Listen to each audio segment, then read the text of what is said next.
Hey guys, it's Kathy Heller. Welcome back to Abundant Ever After. I hope that your new year is starting off in such a beautiful way. My little cat, my little Jerry, he's in the little pet hospital. He's going through a little thing and he has to have surgery this week. So you can send some love his way if you feel inclined. I was in the pet hospital visiting him yesterday. I just cried so hard. Just these little souls, they're just so loving and sweet, you know? We're just so blessed to have these little animals in our lives. So send him good prayers and wishes.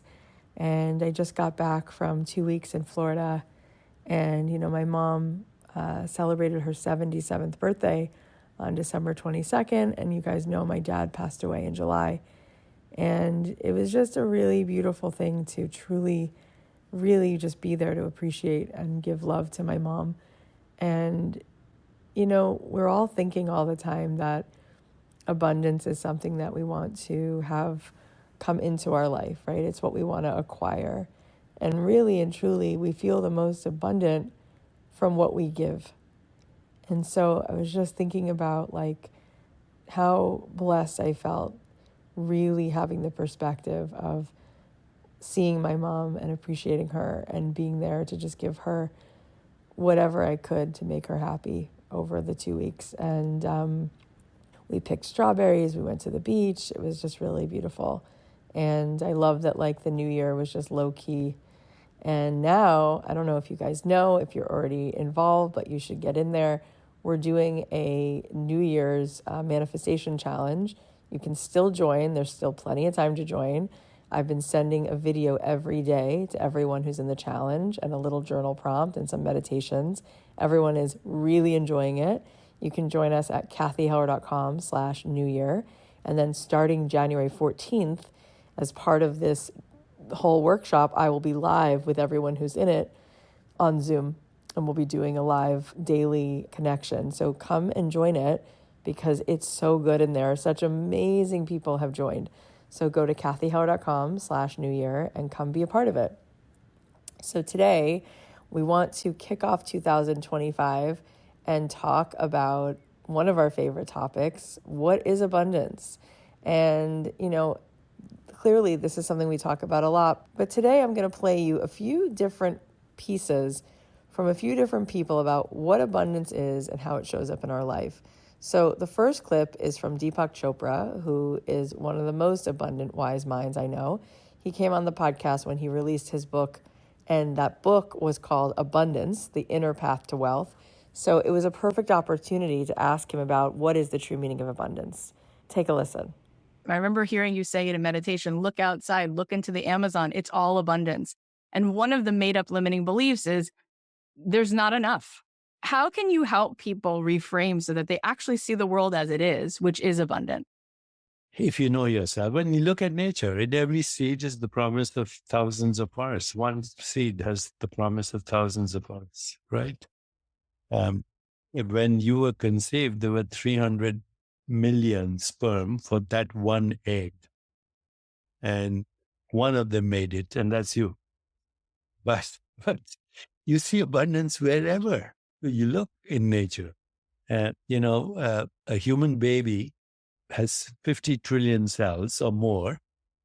Every cell is doing trillions of things at the same time. A human body can regulate itself. It can make antibodies. It can make hormones. It can think thoughts. It can play a piano and make a baby all at the same time. That is abundance, okay? How does it do that? Though it's the biggest mystery that, you have 50 trillion cells, which is more than all the stars in the Milky Way galaxy. And they are doing in fact, if you had to count the number of things per second that every cell is doing, you wouldn't be able to do it in a lifetime. There's no algorithm for that.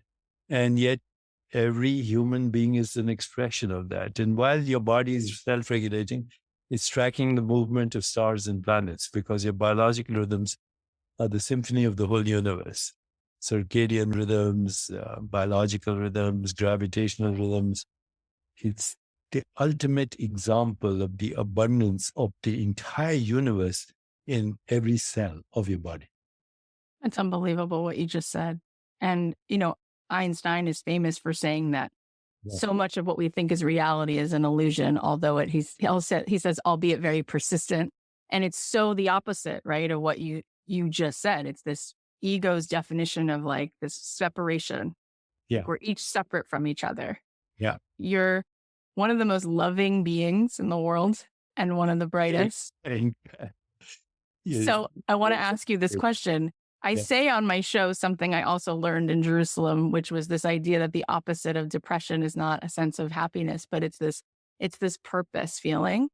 And it was an idea that I had heard that I liked. And so often people come to me, and the reason that they're seeking and listening is they want to know that there's a purpose to their life. What do you think that is? Our ultimate purpose in life is to know who you are. That's it. Nobody knows who they are. Say, are you a body? Well, which one? Fertilized egg, zygote?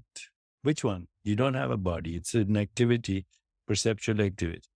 Then some people say, I'm my mind. So which one? You had a different mind when you were a teenager. Others say, I'm my personality. Well, hopefully that is evolving unless you want to run for president. Then you can freeze your personality at 8 years of emotional development. So who are you? This is the most important question. Who you are is the infinite pretending to be a person. And that is the most joyous thing that can be experienced. Okay, now I want to share what my friend Patrice Washington said about the misconceptions we have around abundance and wealth. I think it's really important to have this reframe.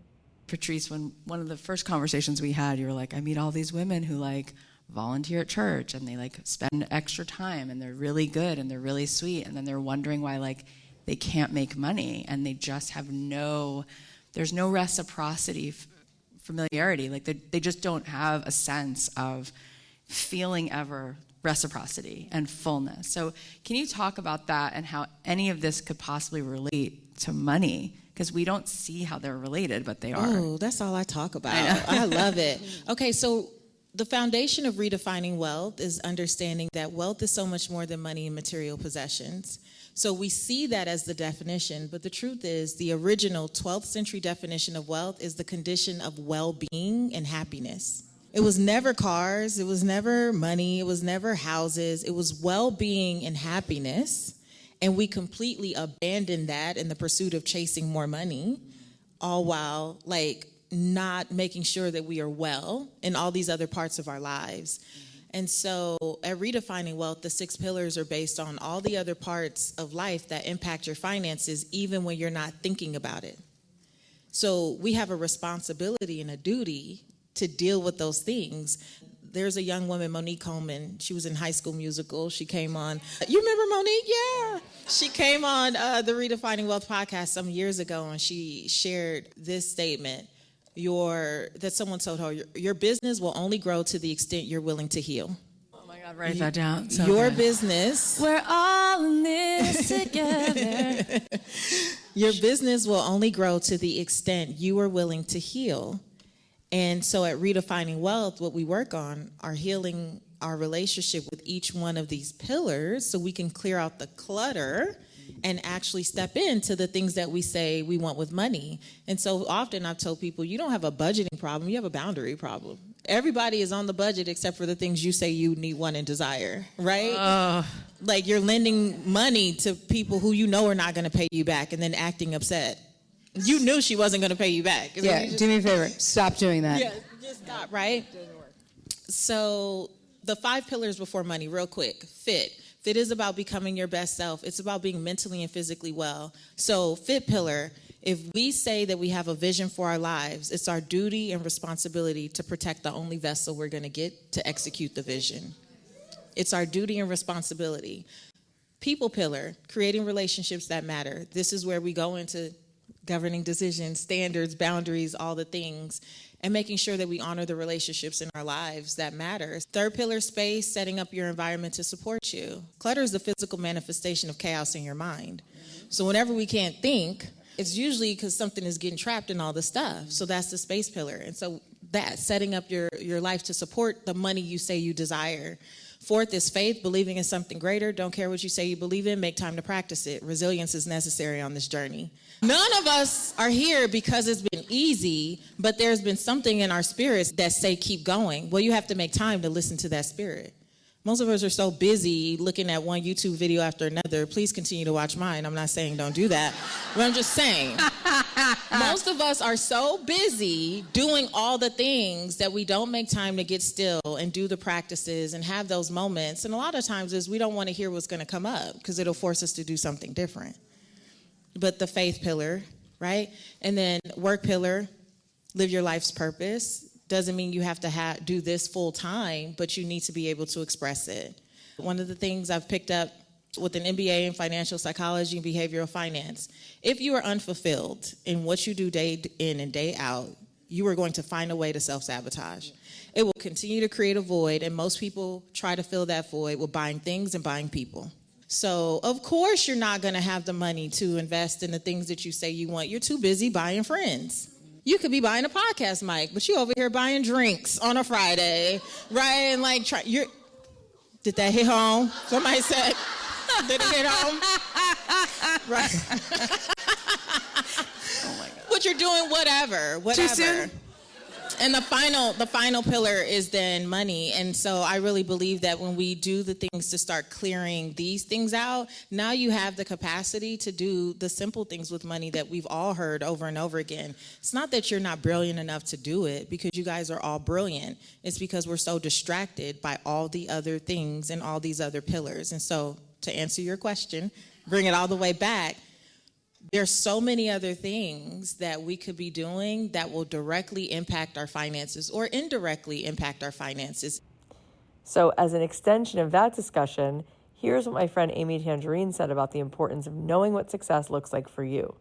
When you find yourself wanting something more than you currently have, right? Really think about why you want it.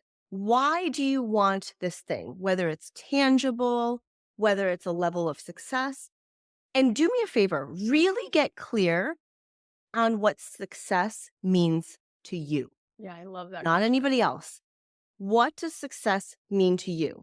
Does success mean having a $5 million company and zero time with your family, where you're constantly stressed and you're constantly working for your board of directors who has all the say over your time and energy and ideas? Or do you want a $500,000 business where you are in charge of your decisions, your choices, your freedom? Really get clear on success, because I love that. One of the other people I just thought of this. One of the other people I interviewed at the magazine was Cynthia Rowley. And I remember that she was just so fun. Like, I loved fashion. So she was a fashion designer. She was super fun. She seemed to have a good relationship with her husband. Like, she had a good family life. She was just this person who I was like, that's what success looks like to me. Yep. And it was so beautiful. She wrote a book with her girlfriend called The Swell Life. I don't know if you guys remember that. I think that's what it was called.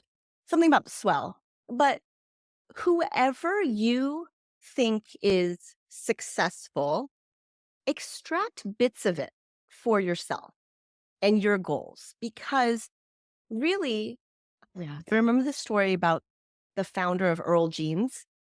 And I don't know if you know, she started it, in her garage. Her husband ended up quitting his job and working with her. And they built this multi-million-dollar denim brand. She had so much success. I met her at trade shows because I used to be in fashion. And then, you know what? She was interviewed saying the business succeeded, the marriage didn't. And I was like, oh, you know what? I don't want that. Right. I don't want to emasculate my partner working with me, a strong woman, and then have our relationship fall apart for the sake of a business. Right. But use examples of what you want and what you don't want. Yeah. It's okay to get clear on what you don't want. That'll actually help you point yourself in the direction of what you do want and what success does mean to you. And be brutally honest. If you want $1 million, to say that you are the first person in your family to earn $1 million, that's great. But go deeper. Go deeper with that. What is it going to take? What sacrifices are you going to have to make?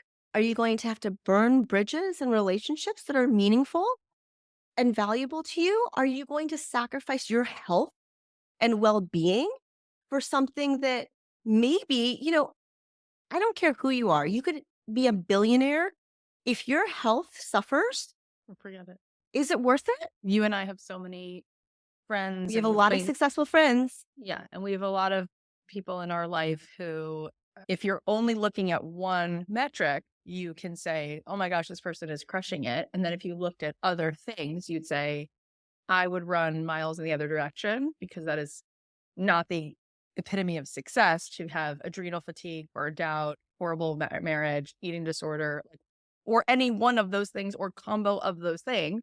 There is this arbitrary sort of more is better that you and I are always being, it's always the suggestion well, you could just scale here. You can build this. It's wait, why? You know what I mean? Why do I need to do that? This is great. I just want to do more of what feels fulfilling. And I want to have a life that at the end of the day, I enjoyed how I spent it. Remember, because the world will keep saying scale it. Don't you want 20 million a year? Who said what? Why even do you want that? Do you know why you want that? Right? Because I have a friend who was working. I knew her from commercial real estate. She realized she was miserable. She was actually miserable. And she wanted a certain thing, and she kept working to have this certain view of the certain hills but never had time to be with it anyway. She got rid of all of it and wound up moving and teaching English as a second language and living in Thailand and then living in the south of France and lives this very off the beaten path life where all of it existed. I'm just saying, anything you want already does exist in some form, that you don't have to keep being on the ladder that someone else put there for you that you don't want to be on, right? And I do think, though, Amy and I have similar visions. And so I do think it's also available, the ladder called, I'd love a certain amount of abundance in exchange for things I really like doing. And then I want to have all the fun. I want to make sure I don't just say I'm taking quality time with the kids, that I actually do it. We go to Blackberry Mountain 3 times a year. That is the only reason I'm working over here, is so that I get on that mountain. So I can't just say I'm going. But I think it's so important, the prompt that you're asking for us to really deepen into, what does success actually look like? What does ease look like? What does it feel like? And this next clip is from my conversation with my friend Kate Northrup about how to tap into your inner abundance. Take a listen. I feel like the work you do is an invitation to women to understand that the direction is here. It's deep. It's not out here. It's here. Because the more we go in, the slowing down is the speeding up. Yes. So can you just say something about that as maybe the invitation to understand that the productivity invitation is in the awakening of the power within?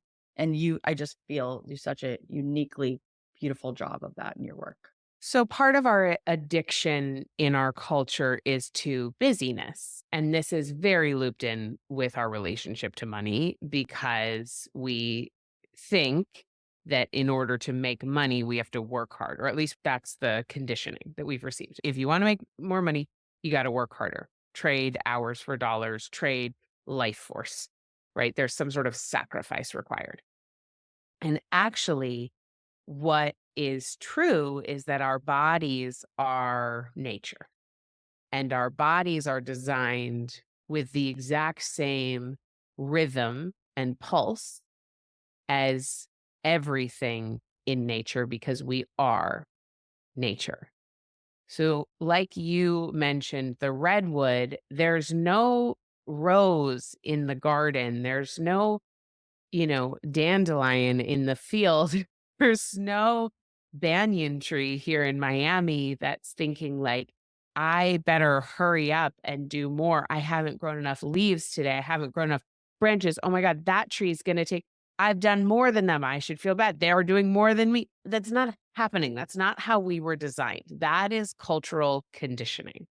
And so the truth of our greatest work is actually, and the truth of our greatest resonance and our greatest point of attraction for prosperity, for true abundance, financially and otherwise, is actually by rooting into our true nature. And it is going inside. It is getting in our bodies. And for me, every time I am truly diving deep inside, what I find is God. And you may have a different kind of relationship with that word. So you use the divine, the universe, whatever, life force, source. I like source also, because at the center of it, the same thing that we all came from is the same thing that all of nature came from. And we are designed to be infinitely creative. We are designed to be infinite receivers. We are designed to be vessels for beyond what we can possibly imagine. If you are, and this is just a metaphor, you don't have to have actually given birth for this to be true, but for those of us who have had babies, we know that there was not a logical process of bringing that baby into our bodies and then forming it and then it coming out. It is the wild, it's like experience of doing. And that is how we are designed, because every single one of our bodies was formed that exact way. That is the blueprint for life on earth, is creation through receiving and through partnership with the divine and partnership with life force. It's so powerful. And I want you to say this one last thing, because I quote it all the time in your book about anyone who's ever worked the land knows. Oh, yeah. So anyone who's ever planted a plant, planted a garden, grown something, knows that there are seasons for everything. There's a planting season, there's a sprouting season, there's a harvest season, and there's a fallow season. But we work in our culture as though we are meant to be in perpetual harvest. It makes no sense. We are seasonal creatures. We are cyclical creatures. We too are designed to have a season for planting, a season for blossoming, a season for harvest, and a season for rest. And when we work in that way with our projects, with our months around our menstrual cycle or the moon, with the year, when we work in that way, we're actually aligning with the truth of who we are. And the truth of who we are is nature, which is the most inherently abundant system we could possibly model. And we don't even have to model it. We are it. Now, here's a great example of how we can manifest abundance when we're coming from a place of ease and alignment. I tell this story all the time, but let's hear it from the man himself, Matthew McConaughey. So I go to the top of the Hyatt with my girlfriend this one Thursday night. And the reason I go to the Hyatt is the bartender there is in my film class, and he'll give me free drinks. He brings me over a vodka tonic. He goes, hey, there's a guy at the end of the bar. He's in town producing a film. Let me introduce you. His name is Don Phillips. 4 hours later, Don Phillips and I have had quite a few vodka tonics and are getting kicked out because we're loud and obnoxious. I'm taking a cab home to my house. Don's with me. He's going to drop me off. We're talking, getting along great. On the ride home, he says, like, you ever done any acting? And I said, yeah, I was in a commercial, and I was in a background of a Miller Lite commercial for that long. He's like, well, there's this script called Days Confused. It's a movie I'm in town producing. You might be right for this small part. Come to this address tomorrow morning, pick it up. I'll have the scenes written for you. Well, I go down the next morning. I pick up the script. There's a handwritten note from Don, and these 3 scenes marked. Well, I go home and work on these 3 scenes for 2 weeks. I come back and I read, and I get the part. So I've got the part, and I'm scheduled to work in 3 scenes.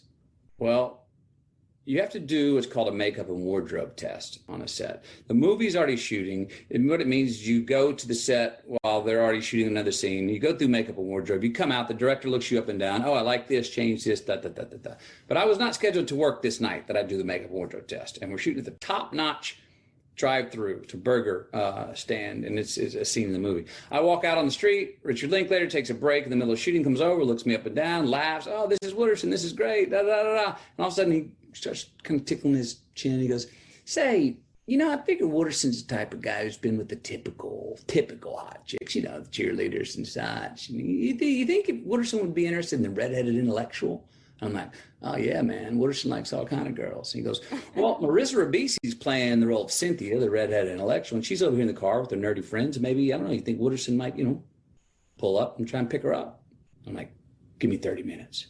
I take a walk with myself, and I start going, who's my man? Who's Wooderson? Because there's nothing written here, and I've been invited to improvise this scene. Next thing I know, I'm in the car with the lavalier mic and about to shoot my first scene in a movie I've ever shot, and there's not a word of dialogue written. So I'm going over in my head, who's my man? Who's Wooderson? What is Wooderson about? And in my head, I say, Wooderson is about my car. Yes, I'm in my 70 Chevelle. I got that. There's one. And I said, Wooderson's about getting high. Oh, Slater's riding shotgun. He's always got a nice doobie rolled up. Then I go, Wooderson's about rock and roll. I said, I got Ted Nugent's Stranglehold in the 8-track rocking right now. I got 3. And all of a sudden I hear action. And as I hear action, in my mind, I look up and I go, and there's Cynthia, the redheaded intellectual that I'm going to go pick up. And the 4th thing Wooderson's about is picking up chicks. Put it in drive, set in my mind, I got 3 out of 4 going to get the 4th. All right. And those were the 3 affirmations for the 3 things that my character did have on the way to go get his 4th. And the very first words I ever said on film. Okay, I want to share another amazing story about abundance from my friend Sherry Salata, where the most magical opportunity presented itself when she surrendered and allowed the universe to design her path. So I was broke, and yes, I was 34 or 35. And I had gone out as an advertising agency producer. I was freelancing. And it turns out I really suck at freelancing when you have to dial for dollars. Hello, will you hire me for money? I'd be like, no. Okay, don't call me back then. So I was completely broke. I don't want to tell my parents again that I'm out of money. And I'm out of money. And I get a chance through another friend to interview for a big, huge senior producer position at XYZ fancy schmancy advertising agency. Mm-hmm. And I think I'm going to make $75,000. Like, oh yeah, a queen's salary. I'm going to make $75,000 with all the benefits. I'm finally going to be able to pull myself out of this morass I'm feeling. And I do the interview. The guy all but hires me in the room, tells me to go home and wait for the call. And 5 days later, after many celebrations, premature turns out, I got a letter from the HR department, said they weren't hiring. Oh God. So it was it. My hands were open. My hair was dirty. I was laying around in sweatpants. Probably I had McDonald's wrappers around me. And I was just like, I don't even know what a dream is then. I don't know what I'm going to do. I'm a big failure. This is never going to work out. And that is when I get a voicemail saying, this is so-and-so at the Oprah Winfrey Show. We were cleaning out an old closet and found your resume. Are you available to come into freelance? And that's how I got the job. And oh my God. It was only years later when I realized without that beautiful no, I never would have had this rocket ride, this once in a lifetime journey. And then I began to look at all of us in conversations with Nancy and my other friends and other people. I'm like, oh my gosh, I can look at your life and tell you what your beautiful no's were. Yeah. Because those are the passageways. Wow. This next clip is so beautiful. Such a great metaphor that was shared by singer-songwriter Jewel about how we can manifest abundance. Here we go. I want to talk about what we were talking sort of about manifesting. Yeah. Perfect. I think that a pair is a phenomenon of a good root system. A tree doesn't focus on how do I make a pear. A tree focuses on going down and in and cracking that first radical root, spending most of its time developing a root system nobody sees. One of the very last things is it starts to come above ground and grow up. But we always go down and in first. So when we're thinking of manifesting, you can't think about the pear. Pear is a side effect. The thing is a side effect of good growth. And in our culture, we are obsessed with trying to materialize a pear, a car, a job, a perfect relationship out of thin air, and you're not thinking about your root system. And if you're not thinking about your root system, if you're not faithful, and that's the thing I want really to stick in people's minds, is what we're loyal to grows. What we dedicate ourselves to grows. And dedication is the result of giving up some of your free will, right? I'm going to make a decision. I have free will. And I'm going to decide to devote myself to something, say a root system. I want to devote myself to growing and to being a good person. And that's slow, steady, loyal, faithful work. It's a devotion. We don't do it so we get a pear. We do it because we're devoting ourselves to a process. And if you devote yourself, miracles happen. A pear is a side effect. It's a phenomenon. It's the very Gorgeous. last thing that happens because the tree has been so devoted to its own growth and being true to its nature. And so if you're true to your nature, if you're understanding what is excellent about me, what is unique to me, what is my genetic code, what is my seed? I might grow a pear, you might grow an orange, someone else might grow a flower. We're each different seeds. We spend so little time being curious about what kind of seed we are and being devoted to our growth and being authentic to it, that we're trying to be something else. And we're trying to manipulate spiritual principles so that we can, quote unquote, manifest something that may not honestly be in alignment with who we authentically are. So that's just comparison, right? You're trying to manifest out of comparison because, frankly, you just have the wants. Or because it's kind of a spiritual shortcut to doing the real work of being devoted to the slow work of growing roots. And frankly, most of us didn't have great upbringings. So we have to rethink how we root. We have to regrow ourselves. And that's slow, patient work. So when people think about abundance, they often think about money. And I want to share this amazing thing that Barbara Corcoran said about the flow of money in her life. I feel like on the show, one thing that comes up, which is interesting because it's a hot topic, is money. And people have a lot of shame around money, like having a lot of money, asking for something that's, pricing something high. People associate money with something that is so negative. And you're one of the most down-to-earth people that we've ever had on this show and one of the wealthiest, right? So what's your thoughts around money and what that makes you or what it doesn't make you? And can you still be humble and kind and good if you're somebody who has money? Can I tell you, I've had no money and I've had lots of money. And I can tell you having lots of money is, of course, much better, really. Okay. It is. It's the truth, You get what you want. You can live the lifestyle you want. And most importantly, it gives you freedom to rewrite your life. Because money sure helps, not only your diet, but your life, You can even rewrite your body. I had 2 facelifts. Thank God. If I didn't have the money, I couldn't have done that, right? Who knows I don't even know what I'd look like. But my attitude toward money is it's got one purpose only, to be spent. That's my attitude toward money. You have money, it's meant to be spent. I inherited that from my mother, who should have worried herself sick over money because my dad was constantly fired for insubordination. He was arrogant. Should have worried herself sick over money. Never worried about money a day in her life. Never worried about money. That was her magic. She never made us feel stressed about money. And it's not like she secretly worried. She just had a belief it will all work out. And it always did work out. Bubsy the grocer floated the family for a few months till we caught back up. Something always worked out. People pitch in. Now today with me, I spend money on whatever I want as long as I feel like it's worthy. Worthy could be, I'm worth that designer dress. I look a lot better and feel better in it. And I buy it right away, And then, of course, I think if I don't spend it, my kids are going to spend it when I'm dead and they're going to be spoiled rotten. So I better spend it as quick as I can.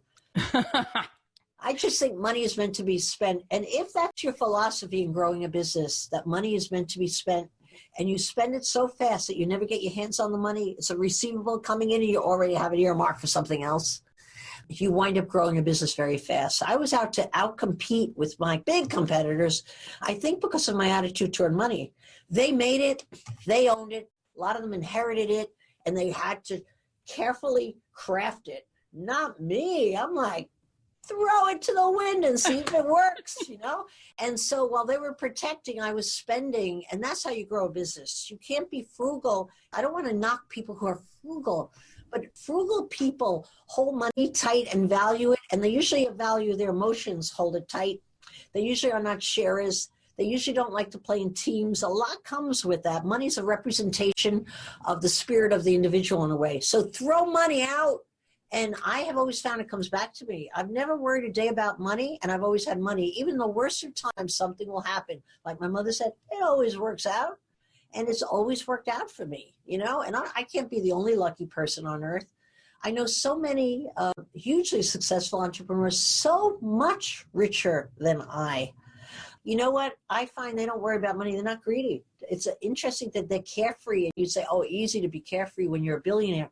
I'm interviewing Mark Cuban in about like an hour and a half from now. His attitude toward money is mind-boggling. When he made his first fortune, he just went out and bought like a big ticket on a big airline to travel around the world for as long as he wanted. That was his goal. He just wanted to have fun and piss away the money. And he did it again, but bought his own jets the next time it happened. And did it again the next time it happened.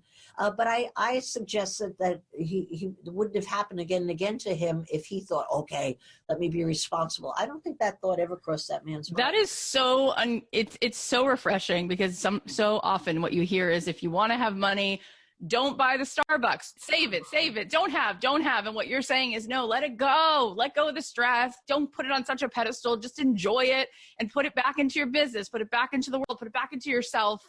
And it's going to continue to raise up the vibes and make everything move. And that's so refreshing and so awesome. Okay, I also asked Jerisha Hawk about her perspective on money. And I think what she said is so important when it comes to allowing in abundance. How can you help, especially women, to open their palms to receive in abundance from a place of humility, knowing that that is actually a courageous place, rather than needing to backpedal and apologize, which is definitely not you?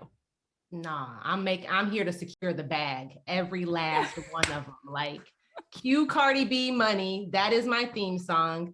It makes me really emotional anytime I talk about this, because it's still, my inner conscious has not caught up to my external reality that the business did $1 million profit last year, because that makes me a millionaire. Because that money is outside of the business, and investment vehicles are like literally sitting in the bank, and it still kind of freaks me out. Bless her. God bless you. May it only multiply a zillion times. Bless you. It still makes me so emotional. But I think going back to your question about how to talk about money and receive money from a more abundant place, regardless of what you believe in, I'm a Jesus girl through and through. I believe that I'm a trust fund baby of a kingdom. And I believe that I am an ambassador sent here, and I'm really purely just a vessel to be used. And I think that regardless of what you believe in or who you believe in or whatever, from a spiritual perspective, I truly believe, like, again, if we're all trust fund babies of whatever kingdom or whatever spiritual realm that we believe in, I think about like Kim Kardashian's kids, or I think about, and that might be, whatever, but like North and True and all them little kids and the Kardashians, they do not doubt that, like, they walk knowing that they are born into a trust fund. They don't second guess it. They don't question, like, Mom, why'd you guys make so much money? Oh my gosh, I can't receive all this money that you guys have made and the lifestyle that comes with it. It's just, it's a normal part of their being.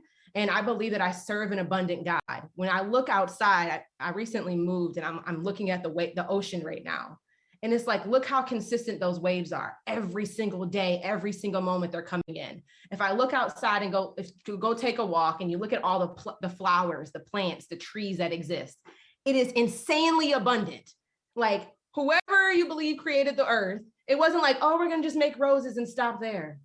Like, oh, we only make red roses and that's it. It's like, no, there's literally like millions of variations of animals, of plants, of species.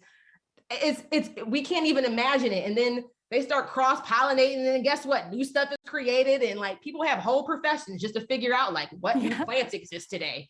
True. If the world is so abundant, why would I think that does not apply to me in my life?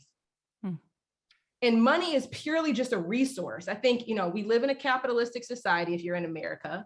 And well, outside of America too, but we live in a capitalistic society, which there is a systematic structure that has caused us to, and slavery, systematic racism, capitalism, patriarchy, all the shits of the world have caused us to manipulate us to think differently about this resource. But like when you go into your kitchen and you want to turn on that faucet to boil some water, you're never like, oh, I got too much water in my house today.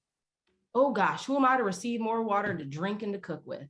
And you don't really recognize the value of that resource until you go to another country. Right. I know for me, until water is actually legit, it's a valuable resource that we second guess and undermine and don't appreciate the value of, but it's just a resource. And when I started to learn how to think about money as like, it's purely just a resource. And when I can come from a heart posture of recognizing it as a resource and not from a heart posture, from an ego stance of putting my worth in the money, worshiping the money, thinking, judging people based off of money, it completely changes the dynamic at play. But like, I think when I looked at it like that, from that vantage point, it's like, if the world is so abundant and I'm made in the image of how this world was created, who am I to be like, don't make me abundant in that resource? Like that, I can't be like talking to the world or the spirit of God, like, don't bless me. Who are you to try to keep blessing me abundantly? No, thanks. Like, who are you? Who am I? You are a vessel. You are an ambassador. And when I think about the ambassadorship, anybody here has watched 007? James Bond. I feel like everybody at least have heard of the man. Of course, yeah. He's sent on a mission to fulfill a mission. His whole job is to like fulfill the mission, do whatever the mission is. Every movie, guess what? James is on a mission. He got it. The Bond has to fulfill one mission. And when you think about yourself as an ambassador of the kingdom, or you're sent here to fulfill a mission in the season that you are in. And then I think, again, kind of from a humble or a grounded place, is like, I'm just a vessel to fulfill that mission. And I know that me making $1 million profit last year, and it still feels so weird for me to say, I cry every time, it's like, I'm a representation of what a millionaire now looks like, because I have acquired that. It's like, that's just my assignment right now, to be that, to heal my inner child stuff, to be that for anybody that might see me or that might come across my path. And it's like, the last thing I'll say on this, because to me, it's a very spiritual experience. Money is just fairy dust in the godly realm of it all. Is I believe that me doing this and you doing whatever you've been called to do, again, that going back to that mission, you operating in alignment with that mission is you operating from a place of spiritual obedience. Yeah. We all have that intuition. We all have that inner knowing. We all get those inner nudges. And it's I think our only job as human beings, people like, I got to find my purpose. All you really have to do is just act in alignment with whatever you've been obediently instructed to do. Yeah. So I think, the more money that we make, the more money that you make is really you functioning out of obedience, and whoever it is that you've been called to serve, both of you guys just functioning out of obedience at the exact same time. And sometimes a financial transaction takes place as an external representation of a blessing. And this next clip is from Tracy Litt about how we become magic manifestors. What can you tell us about really being master manifestors, really understanding the mind magic that allows us to have the real thing we came to this world for, which isn't a pile of things, but it's like deep, as Whitney said, higher love? Such a rich question. The feeling comes first, and it comes from you. This is where all of this lives. The feeling comes first, and it comes from you. You are responsible to recognizing that this is about an inner environment prioritization. Everything else becomes a chase. Even when we want something, we're chasing it. Even if you look at desire on the emotional vibrational scale, it's actually quite low on the scale, because desire implies the absence of receiving of said thing, right? So it pushes you into want and chase and need. As long as, I want to just say this so it doesn't confuse, when you have a heart's desire and you're not trying to fix something or solve a problem, like I need to make more money because I don't see enough in my bank account, but you have a heart's desire, like it's not a fix it, it's a creation, that's a different level of desire. Totally. So it's a decision and a commitment to be a woman who prioritizes her inner environment because she has the capacity, because of the magic that is these inner workings of being a spiritual, energetic being, having a human experience, and no longer being susceptible or subscribed to how we were all raised, which is the outside creates the inside. That's the big paradigm shift that lives underneath all the paradigm shifts. So the outside doesn't create the inside. Therefore, I'm not looking for anything I want to make an impact on or play with or arrive at or any manifestations. It doesn't change the way I feel internally. I'm chilling. I'm whole. I'm loving. I have it all. We all have it all.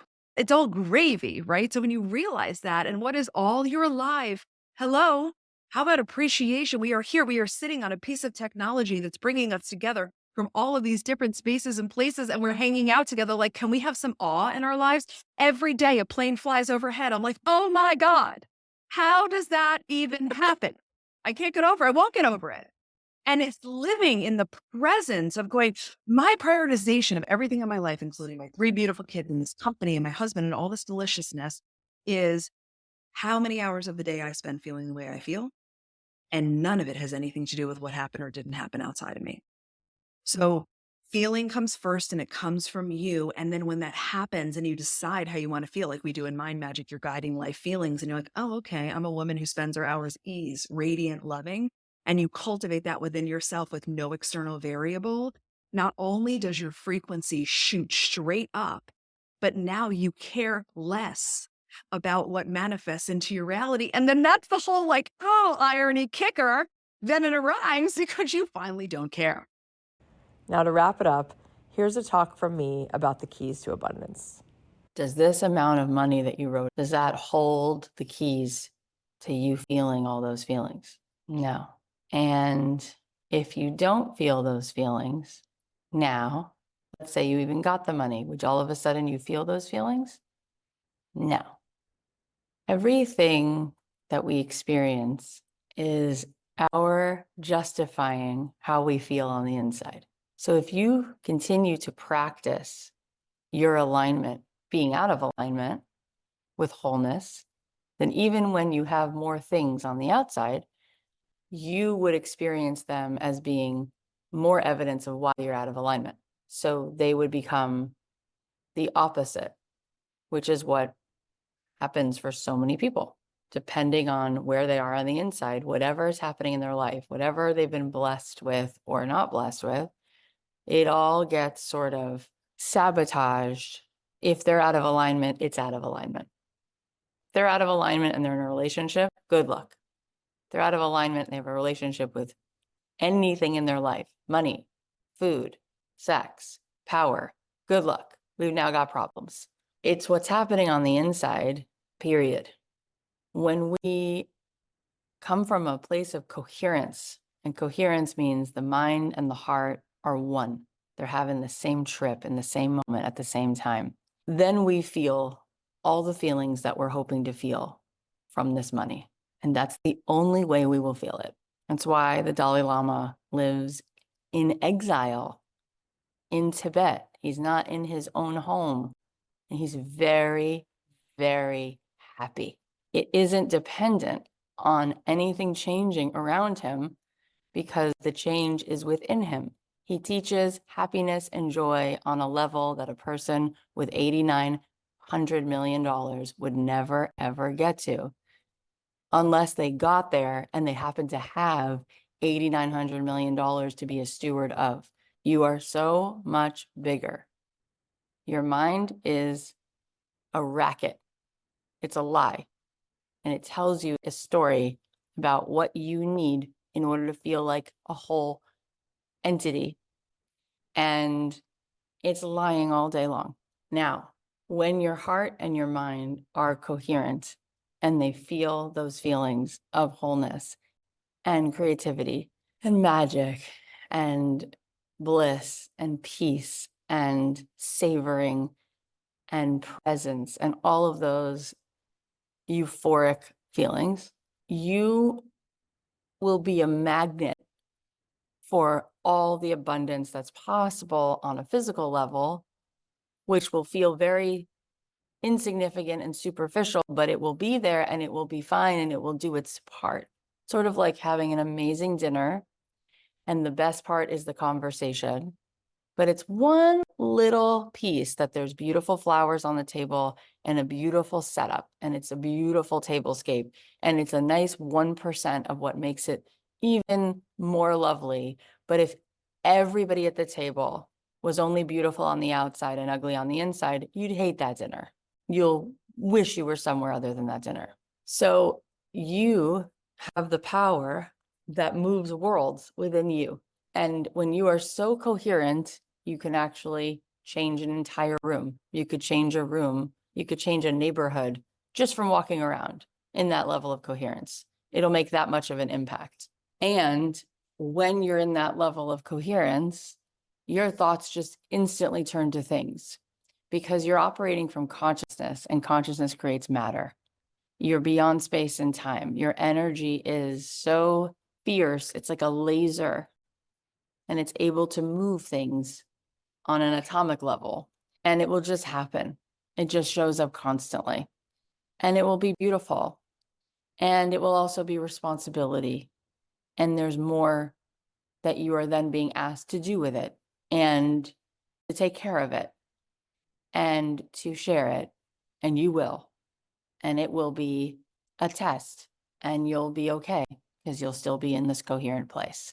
So most of the time when people are struggling with money, it's because they haven't had this conversation.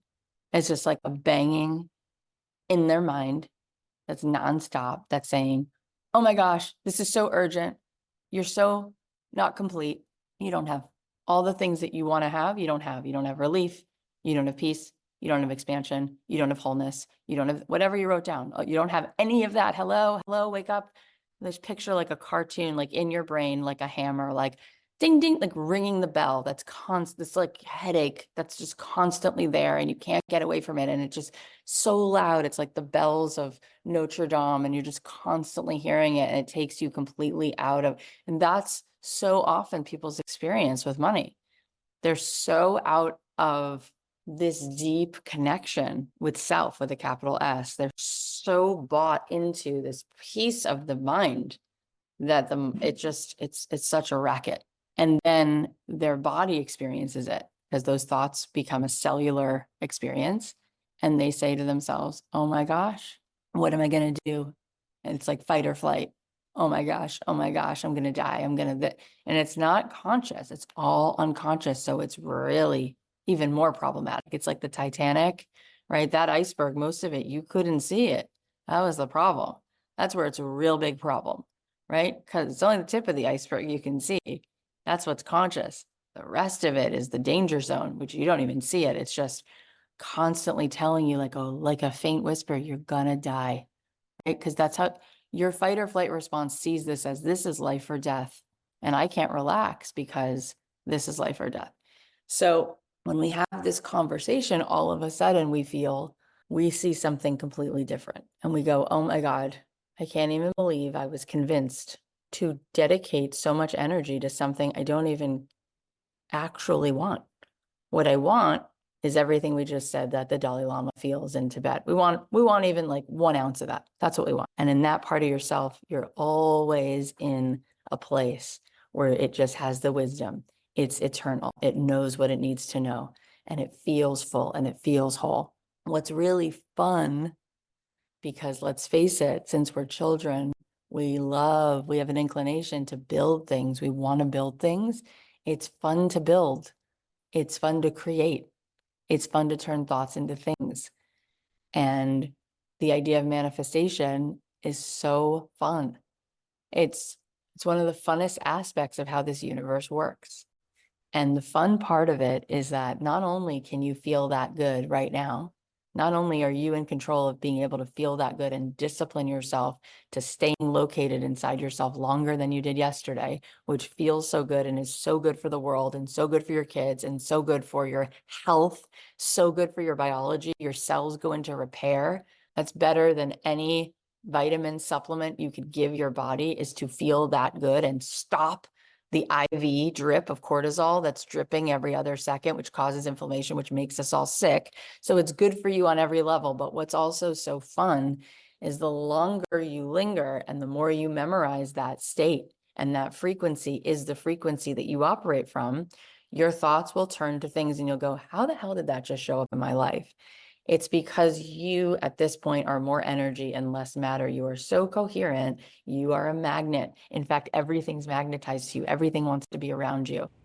So I hope you enjoyed that roundup of some really cool clips. If you want to go back, you can go through and listen to those full episodes. But here are the takeaways. Number one, who you are is the infinite pretending to be a person, and that is the most joyous thing that can be experienced.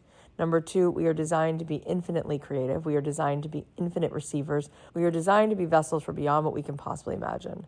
Number three, you are an ambassador of the kingdom. Number four, when you devote yourself to your own growth and being true to your nature, that's when miracles happen.